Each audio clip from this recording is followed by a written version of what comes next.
Yesterday's news about the sugar tax was as unexpected as it was delightful. It's obviously something Jamie and his TV team have been campaigning for since the documentary, and we think the evidence is very clear, but we hadn't really expected the government to back it in their obesity strategy, and we certainly weren't expecting it to come out as part of the budget statement. But nonetheless, as you would see from Jamie's reaction all over the press and all over the TV, we think it's great news. But for us now, it's what else? What else is going to come in the obesity strategy, and what else around the world? You know, there are other governments who we feel are very close to imposing the same sort of levy on the same industry, and we're going to call for that. He has called upon governments to follow the UK's lead in many areas when it comes to food and policy, and I think what he will be hoping for now is that, given that the UK has taken a leading stance, some countries have gone, but not many, in this direction, he will absolutely now be hoping that this shows that the UK can take a leading position in child's health, because that's what this is about. It's about improving the lives of the next generation, and it's one element of what we can do to do that, but it's a really important one, and it's a very symbolic one, and he absolutely will be hoping that everybody follows suit. The problem we have with childhood obesity is that it has slightly caught us all napping, if we're honest. And wherever I go, whether I'm talking to colleagues in America or colleagues, as I was yesterday, in Scandinavia, everybody has the same problem and the same rate of problem, really, and we all need to act very quickly, in our opinion, to do something about it.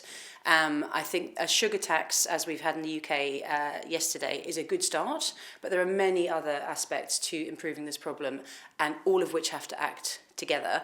I think we need to talk about education, both of parents and children directly, which is something Jamie does a lot in school. And if you look at his output through his books and his online work, increasingly he's talking about healthy eating as well as just delicious eating. I think we need to look at advertising and communications. We haven't firmed up what will be in the obesity strategy, but we are calling for a change in the watershed. We are looking at labelling, which is a mess. I mean, it's a mess in this country and it's a mess all over the world.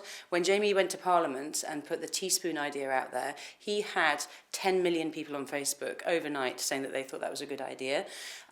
So you can't argue with that, and we have to look at something in the realms of labelling.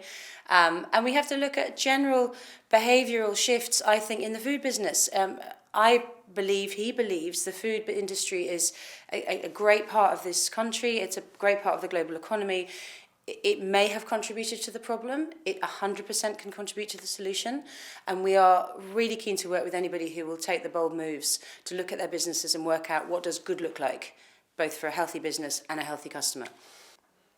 We live in a world where I think it's something like 60% of the food that is consumed on the planet is made by a company. Okay, so that is a huge factor in any changes you want to make in the health of its citizens through their diet, through what they eat. Now, I know that those companies are trying hard to improve themselves, but we don't think that's happening fast enough. And we think we would love to help them engage with each other, engage with us, and disrupt their own models to a better end, for them and for their consumers. And I think when you look at the big shifts that have happened within industries, the big disruptions rarely come from inside. You know, if you think about the hotel industry, Airbnb did not come from the hotel industry, and it's now taken a third of their business away. If I was the food and drink industry, I would now be thinking, what is our own version of Airbnb that we can self-disrupt, own, continue to have a healthy business without crashing the health of our consumers? That is my challenge to them. And if anyone wants to work with us on it, I would be absolutely delighted. That was a good soundbite, wasn't it?